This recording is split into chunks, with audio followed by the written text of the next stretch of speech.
Experience the care of Narayana Health. Sa Sani dhani sani dhani sani dhani sa Sani dhani sani dhani sani dhani sa. Hello दोस्तों, welcome to Narayana health initiative let's talk health episode number 22। पिछले कई episodes में हमने लगातार आपके कुछ ऐसे questions अपने डॉक्टर्स के सामने पोज किए, उनसे आंसर्स लिए, नॉर्मल कॉमन जो आपकी क्वेरीज थी दिमाग के अंदर उनकी जानकारी के लिए हमने लिए। और आज फिर से एक बार दिल की बात करने के लिए हम जुड़े हैं डॉक्टर सुशांत से, जो कि सीनियर कंसल्टेंट कार्डियोलॉजी हैं Shri Mata Vaishno Devi Narayana super speciality hospital में। सो डॉक्टर साहब, welcome to our show let's talk health. आज हम कुछ बड़ी इंटरेस्टिंग टॉपिक पे बात करेंगे, बट इससे पहले कि हम बात करें अपने बारे में कुछ बताइए। जी, मेरा नाम डॉक्टर सुशांत कुमार शर्मा है। मैं नारायणा हॉस्पिटल, श्री माता वैष्णो देवी नारायणा हॉस्पिटल पिछले 4.5 साल से काम कर रहा हूँ एज सीनियर कंसल्टेंट। और कार्डियोलॉजी में हम लोग बहुत अच्छा काम यहाँ पे कर रहे हैं and same way we would like to continue also. Thank you doctor साहब। आपने पूरे जम्मू कश्मीर में एक बहुत अच्छा नाम बनाया है, पूरे डिपार्टमेंट। आज जितने जम्मू कश्मीर में लोग हैं वो अपने आप आपके पास आते हैं, कोई भी दिल की बात हो। आज हम डिवाइसेस के ऊपर बात करेंगे, एबनॉर्मल हार्ट फंक्शंस के ऊपर बात करेंगे। तो ये पेसमेकर जो है, ये इसके बारे में सब लोग ज़्यादातर बात करते हैं कि पेसमेकर लगा दिया है, तो आप इनके बारे में कुछ और बात करेंगे। लेकिन इससे पहले आप ये बताइए कि एक एबनॉर्मल हार्ट फंक्शन होता क्या है और इसको डिटेक्ट कैसे करते हैं, कैसे पता चलता है कि ये हार्ट फंक्शन नॉर्मल नहीं है, इसको कैसे डिटेक्ट किया जाता है? सर, तो हमारी जो गाइडलाइंस हैं उसके हिसाब से हम हार्ट फेलियर को 3 हिस्सों में डिवाइड करते हैं। First is heart failure with preserved EF, that is normal functioning of the heart, लेकिन फिर भी patient is having heart failure. उसके अलग अलग कॉजेज होते हैं, we will go into detail later. Second category है heart failure with mid range EF, जिसमें कि अराउंड 40 to 50 के बीच में हार्ट की पंपिंग है, उसको हम उस कैटेगरी में डालते हैं। The third one is heart failure with reduced EF, जिसमें लेस देन 40% होता है। सो इस कैटेगरी को कैटेगराइज करने के लिए हमें बहुत ही बेसिक सा एक टेस्ट करना पड़ता है, जिसको 2D इकोकार्डियोग्राफी कहते हैं। So with just the help of echocardiography we will come to know कि पेशेंट का हार्ट का फंक्शन कितना है। So if it is less than 40, it will come under reduced EF. If it is between 40 to 50, it will come under mid-range EF. And if it is more than 50, then we can say it is preserved EF. Okay, so basically heart का function आप एक simple एको से आप detect कर सकते हो, और उसके मतलब है हार्ट एबनॉर्मल फंक्शन कर रहा है। हार्ट एबनॉर्मल फंक्शन कर रहा है, इसका क्या मतलब है? सर, हार्ट एबनॉर्मल फंक्शन कर रहा है, उसके लिए उस पेशेंट को सिम्टम आएंगे, जैसे कि हार्ट की पंपिंग जो मैंने आपको बताई, इको करके देखेंगे तो उसमें हमें कम मिलेगी। तो जब कम मिलेगी तो पेशेंट को सिम्टम भी होगा। तो मोस्ट कॉमन सिम्टम्स जो इसमें होते हैं, सांस लेने में दिक्कत आती है, पैरों में सोजिश आ जाती है, रात को पेशेंट फ्लैट सीधा लेट नहीं पाता है, उसको 15 डिग्री या 20 डिग्री का इंक्लिनेशन चाहिए। कई लोग पिल्लोज़ लगा के रखते हैं 2-3 कि भाई सीधा नहीं लेट पाएंगे, सांस फूल रहा है उनका, तो उसके लिए ये सिम्टम रहते हैं। साथ में पेशेंट एक्सट्रीम फटीग हो जाएगा, हल्का सा भी 4 कदम भी चलेगा तो he will not be able to walk. So ये सारे सिम्टम्स अगर किसी में हैं तो हम उसको हार्ट फेलियर लेबल करते हैं। देन कम्स द एको, जो हमें ये बताता है कि वो किस कैटेगरी में फॉल कर रहा है और उसको किस तरह से आगे ट्रीट करना है। डॉक्टर साहब, जैसे हमने कहा, आज का जो टॉपिक डिवाइसेस के ऊपर थोड़ी बात करेंगे, उसके ऊपर आप जानकर पेसमेकर के बारे में हम बहुत ज़्यादा सुनते हैं। आमतौर पे ये नॉर्मल हो गया है डिस्कशन कि इनको पेसमेकर लगा हुआ है। सो पेसमेकर के बारे में कुछ हमें बताइए, और पेसमेकर के अलावा भी जो 2 और डिवाइस हैं वो जिनके बारे में काफ़ी नॉर्मल सुना जाता है, वो है AICD और CRTD। तो ज़रा आप प्लीज़ हमारे सुनने वालों को बताइए क्या चीज़ें होती हैं और क्यों, मतलब क्या इनका उपयोग है? सर, पेसमेकर जो है that is basically basic device है हमारी कार्डियोलॉजी में। एक छोटे से, मतलब वी कैन से 4x4 का स्क्वायर आप मान लीजिए, इतना सा, उतनी सी डिवाइस होती है। सो पेसमेकर का बेसिक काम सिर्फ इतना है कि हार्ट बीटिंग को मेंटेन करना। सपोज़ आपने भी देखा हो किसी का हार्ट रेट 30s में चल रहा है, उसको चक्कर आता है, बेहोश हो जाता है। So at that time pacemaker will help. उसका हार्ट की पंपिंग से लेना देना डायरेक्टली कुछ नहीं है। नॉर्मल हार्ट की पंपिंग के साथ भी किसी भी पेशेंट को हार्ट ब्लॉक में जा सकता है, साइनस नोड डिसफंक्शन हो सकता है, 6 साइनस सिंड्रोम हो सकता है, टैकीब्रेडी सिंड्रोम हो सकता है। तो इन सब में अगर we will normally use a pacemaker. अगर ये तो हो गया पेसमेकर का कि भाई किसी को ब्रेडिकार्डिया हुआ, लेस देन 40 हार्ट रेट है, पेशेंट को सिम्टम्स आ रहे हैं, सिंकोप हो रहे हैं, बार बार चक्कर आके बेहोश हो रहा है, लॉस ऑफ कॉन्शियसनेस हो रही है, then we can implant a pacemaker in. और pacemaker gives an electrical impulse. Pacemakers are basically what we do in this procedure. It's very not a major surgery. We will give the incision, infraclavicular incision देते हैं, make a pocket through subclavian vein. Here is a big vein. So through subclavian vein we'll go into the RA. Through that into the RV and place a lead there. We will attach that RV lead to the muscle, and that muscle when connected to that battery, it will generate pulse. So it will just sense if your heart rate is more than 60 or whatever parameters we have set. Like if we have set someone at 50, then it will pace at 50. If it is more than that, the pacemaker will just sit like that and it will let the heart work itself. So pacemaker is a very simple device. It will not help you in tachycardias. It will just help you in bradycardias. Okay. और CRTD तो और उसके अलावा जो second device जो इसका आगे evolve हुआ है, that is AICD, automatic implantable cardio defibrillator. So that basically is used for LV dysfunction, जैसा हम बात करें जिसका हार्ट की पंपिंग कम है. If someone is having heart functioning of around 30% से, and he had a recurrent LOC histories or having a ventricular tachycardia or fibrillation, in those patients we advise them AICD. So that AICD is an advanced form of pacemaker which will sense your heart. Even pacemaker will sense, but it will not function. It will not give you the therapy. AICD will give you the therapy also. Like if suppose someone is having a ventricular fibrillation or a VT. Ventricular fibrillation, you will understand, patient will have a sudden collapse. If not treated within minutes or seconds, he will die.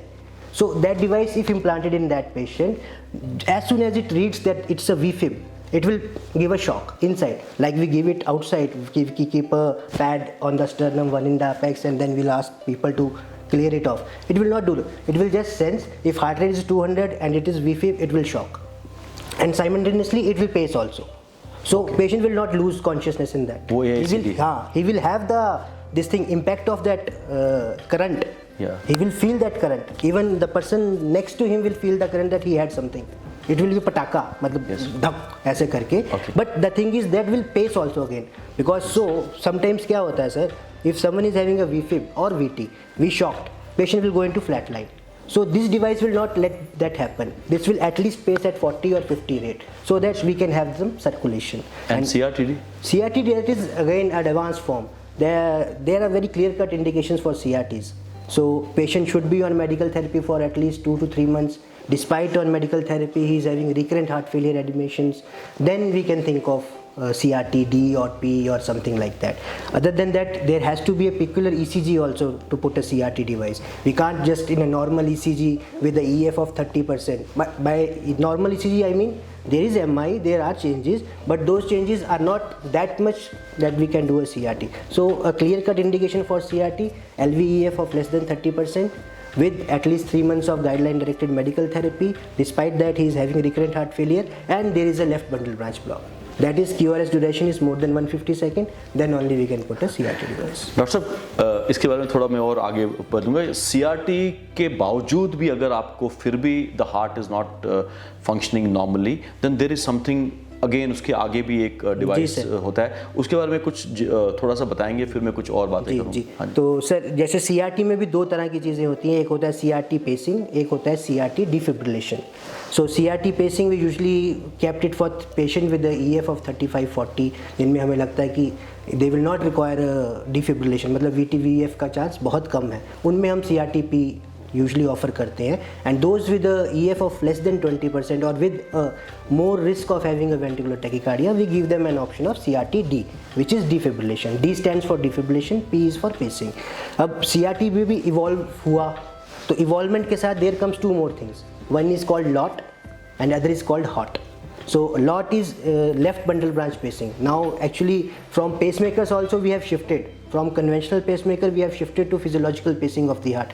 You must be aware a recent article was there from this hospital only where we have done it. So from a normal pacemaker we have shifted to conduction system pacing. That means we directly go into the place from where the current is generating. So we directly pace there only. We are not pacing the ventricle anymore. So with that thing we can help people in a very good way. And other than that there is a HOT, that is his bundle pacing. If you are not able to go to the conduction system, just 1.5 centimeter before that we have a his bundle, we can pace there also. These are two types of conduction system paces. दोस्तों doctor Sushant ने काफ़ी passionate तरीके से कुछ चीज़ों को समझाने की बात की। अगर आप लोग डॉक्टर सुशांत से मिलना चाहें, उनसे वीडियो कंसल्ट करना चाहें तो www.narayanahealth.org पे आप जाएं और डॉक्टर सुशांत से आप अपॉइंटमेंट लेके उनसे मिल सकते हैं, वीडियो कंसल्ट कर सकते हैं। और जो एक QR कोड आपकी स्क्रीन पे नज़र आ रहा है, इससे हमारा NH केयर ऐप को डाउनलोड कीजिए, इससे भी आप डॉक्टर सुशांत से कर सकते हैं। डॉक्टर सुशांत ने कुछ कॉम्प्लेक्स टर्म्स भी यूज़ किए, लेकिन सिंपल तरीके से उन्होंने ये बताया कि अगर आपका हार्ट का फंक्शन ठीक नहीं है, वो एको जो छोटा सा एक टेस्ट होता है उसको करवाने के बाद आपको लगता है कि उस पर कुछ एबनॉर्मलिटी है, अपने कार्डियोलॉजिस्ट से मिलें। वो या तो पेसमेकर आपको कर सकते हैं, दवाइयाँ भी दे सकते हैं, पेसमेकर लगा सकते हैं, फिर आपको AICD जो एक थोड़ा सा और एडवांस वर्जन है, उसके बाद CRT जो एक थोड़ा और एडवांस वर्जन है। फिर CRT के भी उन्होंने 2 तरीके अलग अलग बताए, जिससे आपकी हार्ट की जो फंक्शन है, जो उनकी वो इलेक्ट्रिकल जो सिस्टम में वो एबनॉर्मलिटीज़ कुछ अगर आ रही हैं तो उन पे भी हार्ट की पेसिंग को उसमें मदद कर सकते हैं।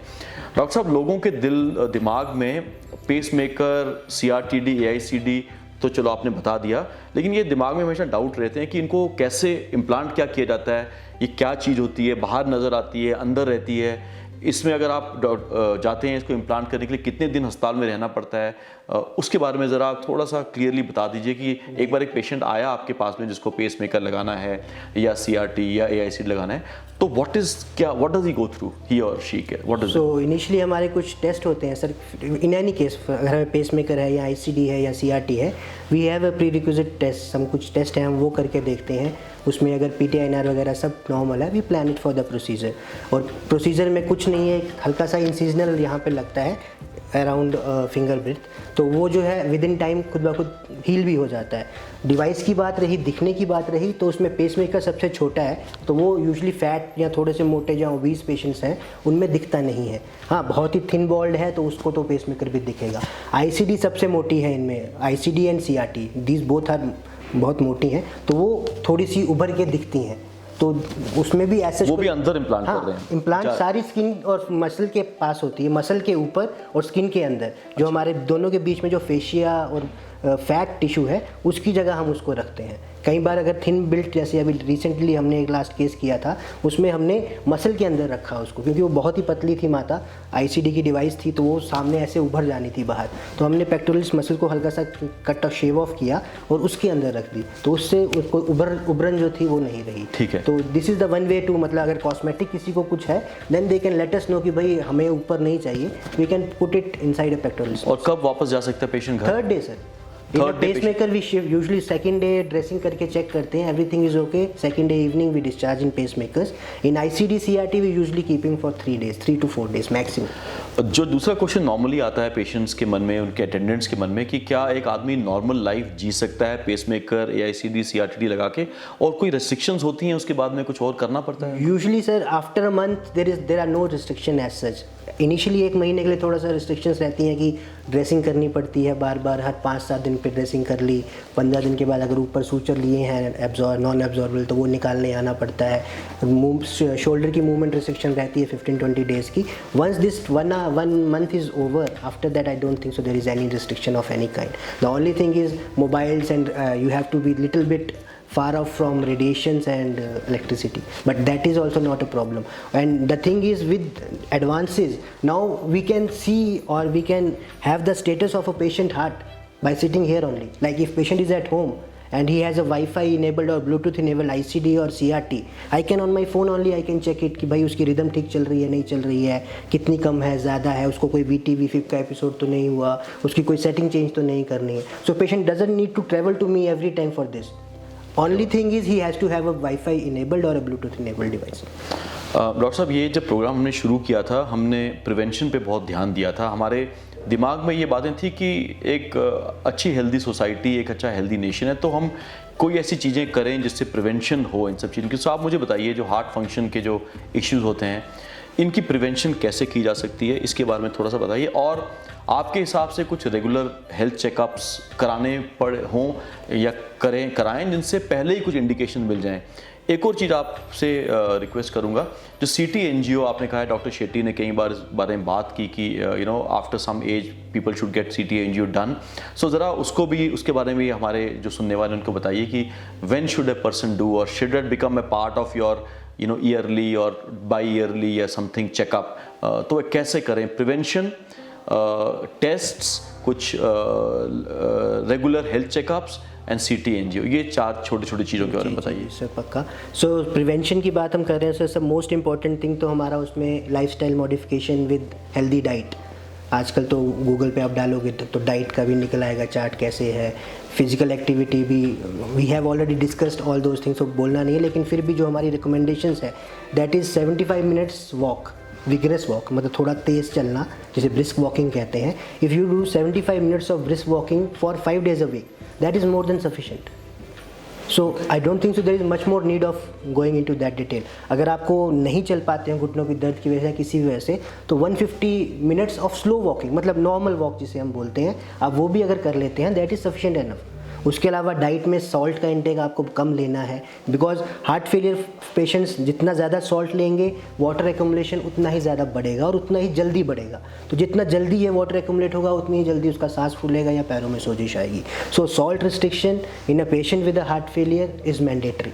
If you are not doing that, और if your cardiologist is not doing that, then you should change your cardiologist. ठीक है, और हमने CT एनजियो की बात, CT angiography after a certain age sir, I think Indian scenario को रखते हुए, जहां हम इतना जंक फूड, स्ट्रेसफुल लाइफ है, लोगों को काम करने गए, वापस आ गए, सो गए, अगले दिन फिर चले गए, कुछ फिजिकल एक्टिविटी नहीं है, after a certain age like after 40 at least, if you are not having any symptom, at least get your lipid panels, मतलब कोलेस्ट्रॉल वगैरह चेक करा लीजिए, अपना थायराइड चेक करा लीजिए, and if you have some symptom then ECG, echo and TMT initially. If there is any discordance in these test then we should plan a CT angiography. If someone, क्योंकि all patients are not that much risk कि भैया ना ही सबके पास insurance होती है कि CT angiography will be covered in that. So in that case, after 50, if they are having any symptom, any angina symptom, they should get a CT angio. See last question है आपसे, आपने बहुत patiently answer किए। कई बार लोगों को जो ये दे गो थ्रू दीज एपिसोड्स, तो डर बैठ जाता है मन में कि अब मैं, जैसे आपने कहा एक्सरसाइज 75 मिनट्स करें, तो लेट अस से किसी को ये हो गया है और आपने पेसमेकर लगा दिया, AICD CRTD लगा दिया, तो ऐसे लोग भी एक्सरसाइज वगैरह कर सकते हैं कि नहीं? जी सर, बिल्कुल बिल्कुल। ये बेसिकली हर जगह पे किसी भी बड़े सेंटर में एक कार्डियक रिहेबिलिटेशन प्रोग्राम चलता है sir. There is a different, मतलब अलग से ही उनका चलता है। सो इन कार्डियक रिहेबिलिटेशन हम पेशेंट को इसीलिए भेजते हैं, पोस्ट CABG पेशेंट्स हो गए, पोस्ट PTCA पेशेंट्स हो गए, पोस्ट LV डिसफंक्शन पेशेंट्स हो गए, उनको यही हम सिखाते हैं उसमें। We don't ask them to do vigorous exercises, graded exercise करवाते हैं उनसे, उनकी डाइट वैसे रखवाते हैं, उनको क्या कहते हैं, मतलब इन हॉस्पिटल पहले समझाते हैं कि कैसे करना है, and then we send them कि भाई ऐसे ऐसे घर पे करो। So there is no restriction, भाई एक बार हार्ट अटैक हो गया तो मैं तो अब चल ही नहीं पाऊंगा, ऐसा नहीं है। The science has evolved, cardiology has evolved, and so patient should also evolve.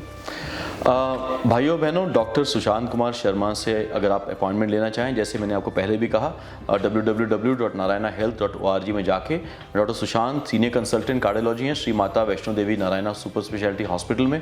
आप अपॉइंटमेंट ले सकते हैं, वीडियो कंसल्ट कर सकते हैं, उनसे बात कर सकते हैं। QR कोड से हमारा NH Care ऐप डाउनलोड कीजिए, उससे भी आप डॉक्टर साहब से अपॉइंटमेंट ले सकते हैं। और डॉक्टर साहब, आज आपने इतनी कॉम्प्लेक्स चीज़ें बहुत सिंपल तरीके से हमारे सुनने वाले भाइयों बहनों को बताई, और आपने एक बहुत ही अच्छी बात कही कि अगर कभी ये हो जाए तब भी people have to exercise, they have to still की लाइफ नॉर्मल तरीके से जीनी चाहिए। हाँ, आपने कार्डियोलॉजी से बात ज़रूर करें, उनसे सलाह लें। आज हमारे साथ जुड़ने के लिए बहुत बहुत धन्यवाद, शुक्रिया। भाइयों बहनों, बहुत बहुत शुक्रिया आज हमारे साथ प्रोग्राम में जुड़ने के लिए। अगले एपिसोड में फिर से आपसे मुलाकात होगी।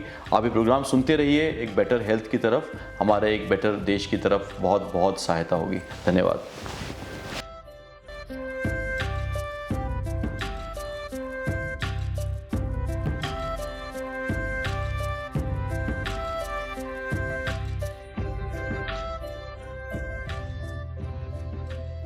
Experience the care of Narayana Health.